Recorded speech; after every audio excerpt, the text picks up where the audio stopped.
Let's talk about number 63, Brad Marchand, on our ongoing series looking back at the Boston Bruins in 2022-2023. You're Locked On Bruins, your daily podcast on the Boston Bruins. Part of the Locked On Podcast Network, your team every day.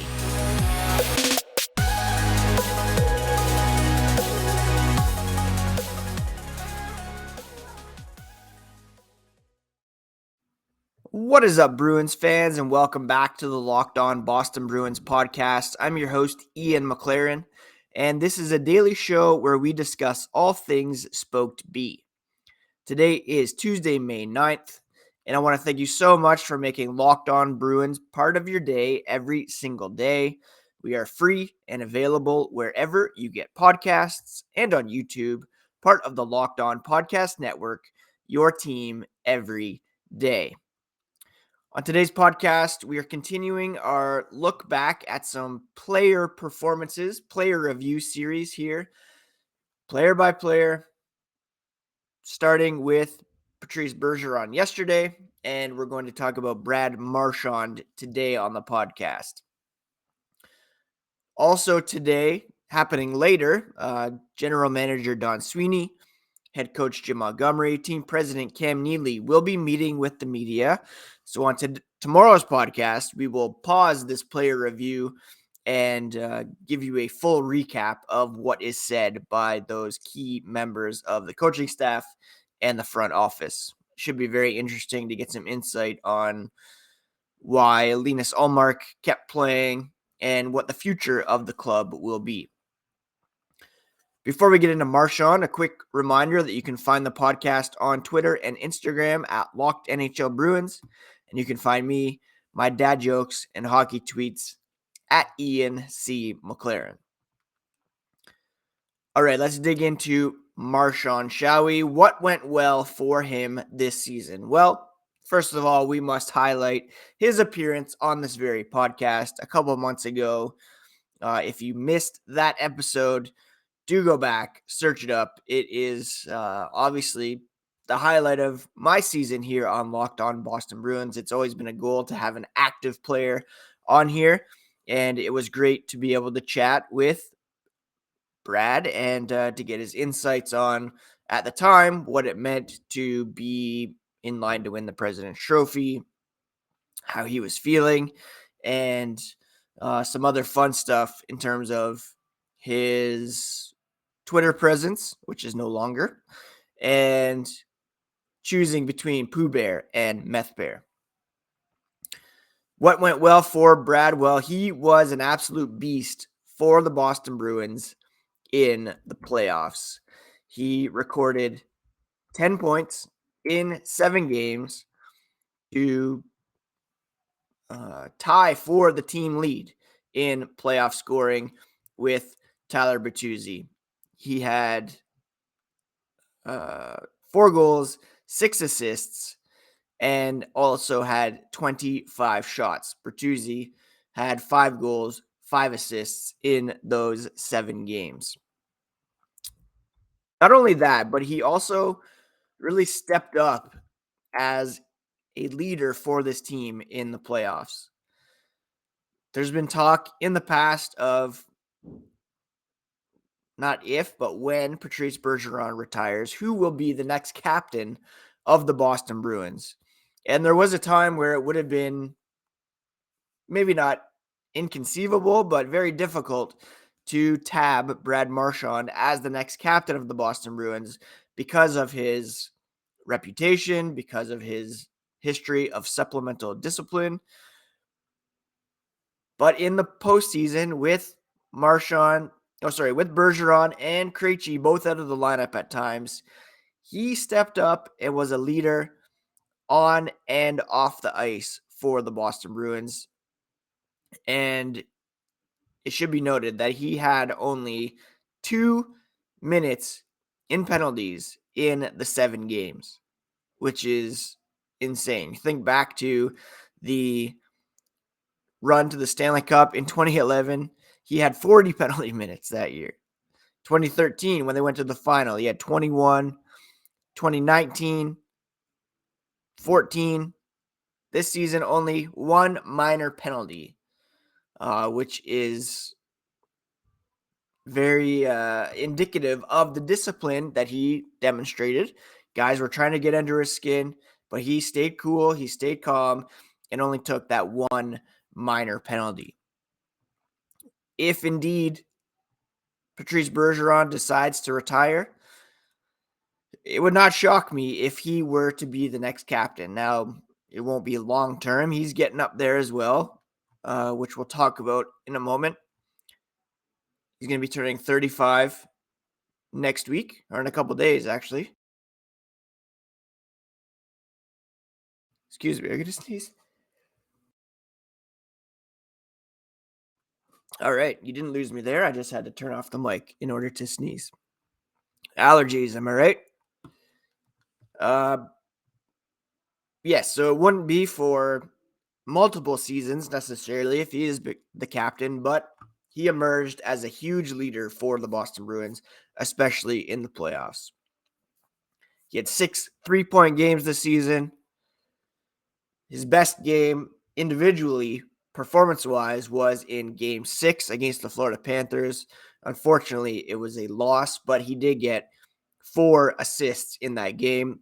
The 4 points was a single game high for him this season, including the regular season. In terms of his possession metrics, he had a 61.1 shot attempt differential. That means the team was controlling the puck more often than not with him on the ice. That was above his career average of 58.2. What else worked in his favor? He was shooting the puck with great regularity. And again, he came on strong near the end of the season. 10 points in 7 games for the Boston Bruins in the playoffs. We're going to talk here in a moment about what didn't go well for Brad Marchand this past season. But first, a quick word from today's sponsor, which is Indeed. There's no I in team, but there is one in Indeed. And that's the hiring platform you need to build your team at work. When you're hiring, you straight up need Indeed. It's the hiring platform where you can attract, interview, and hire all in one place. Instead of spending hours on multiple job sites searching for candidates with the right skills, Indeed is a powerful hiring platform that can help you do it all. We streamline hiring with powerful tools that find you matched candidates. That includes Instant Match. Over 80% of employers get quality candidates whose resume on Indeed matches their job description the moment they sponsor a job, according to Indeed data in the US. Start hiring now with a $75 sponsored job credit to upgrade your job post at Indeed.com/lockedon. The offer is good for a limited time. Terms and conditions apply. But you can claim your $75 credit now at Indeed.com/lockedon. That's Indeed.com/lockedon. If you need to hire, then you need Indeed. Thank you so much once again for making Locked On Boston Bruins part of your day every single day. The podcast is free and available on your favorite podcast app and on YouTube. Every day or tomorrow on the show, you can expect a full recap of what General Manager Don Sweeney, Team President Cam Neely, and Head Coach Jim Montgomery say today in their end-of-season media availabilities. Let's get back here to Brad Marchand.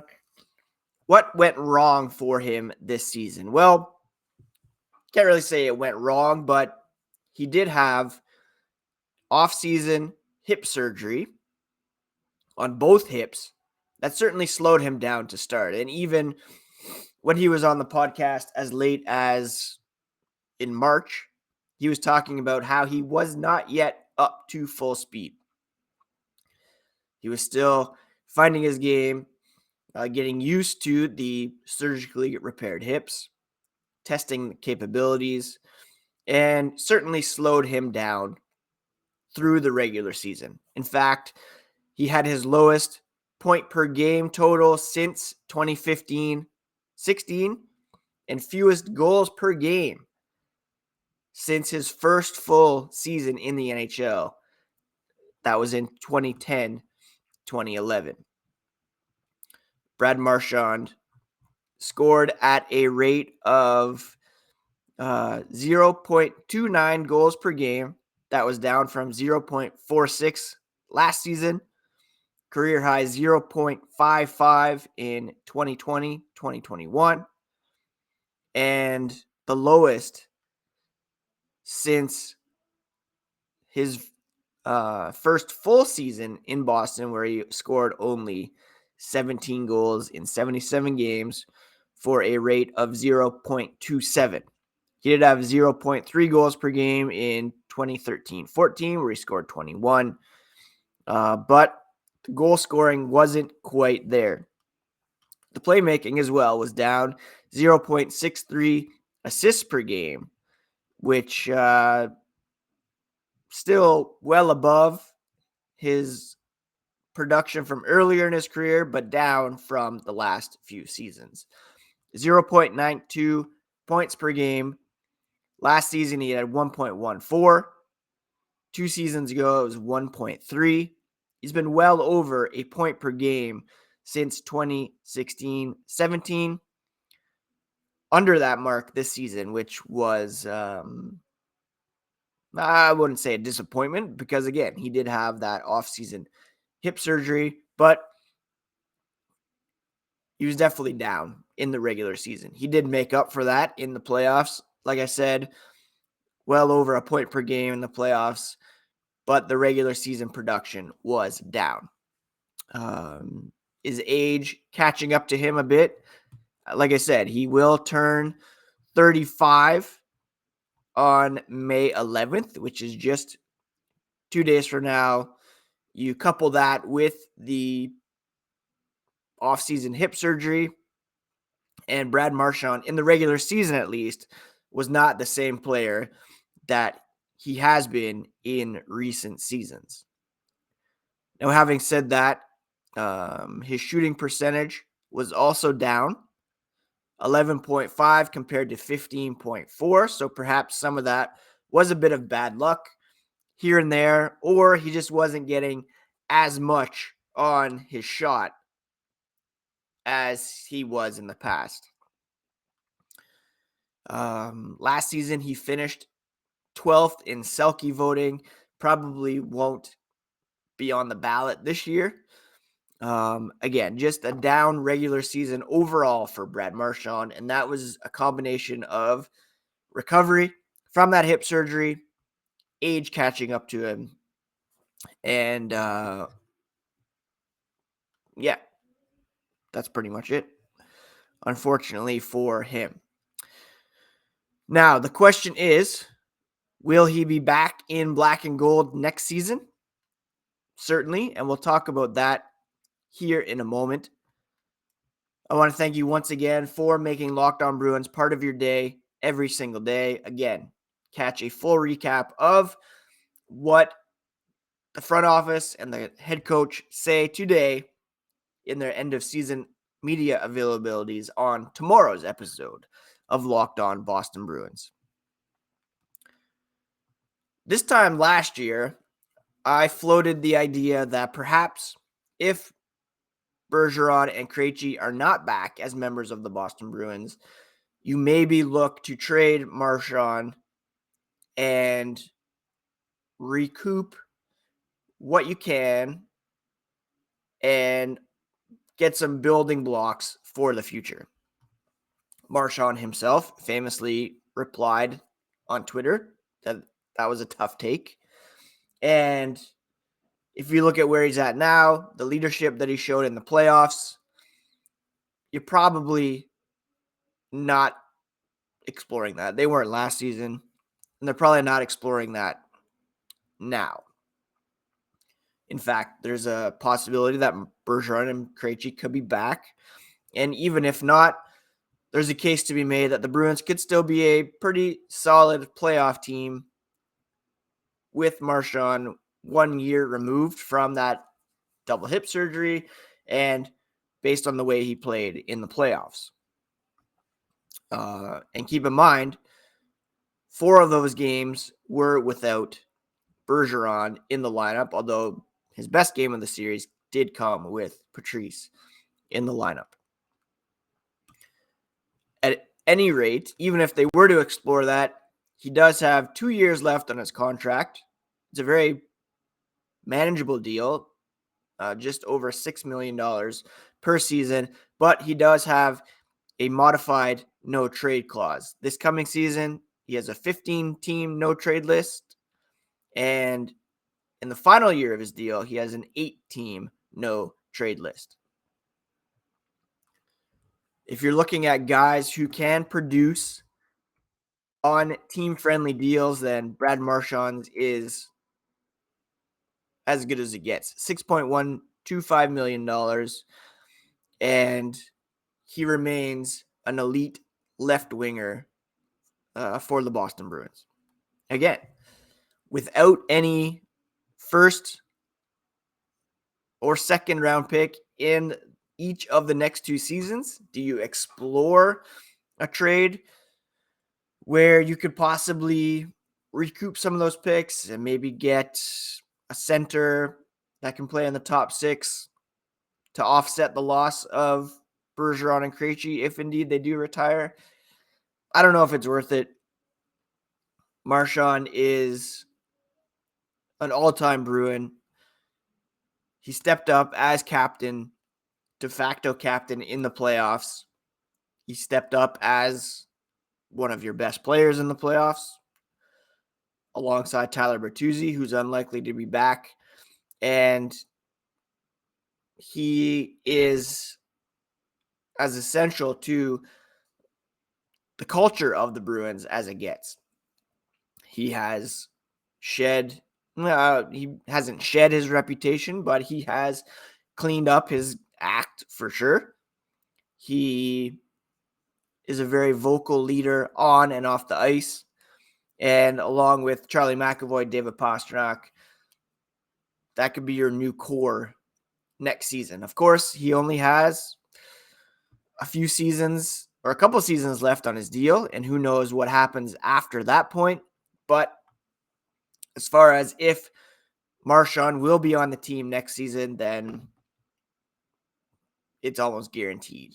I don't think they're exploring any deals at this point. Now, if someone calls and offers something spectacular, I used this example last year. Say the Toronto Maple Leafs flame out in the playoffs like they seem ready to do, down 3-0 to the Florida Panthers, and they want to shake things up, trade one of their core four for a guy like Marchand who has a winning track record.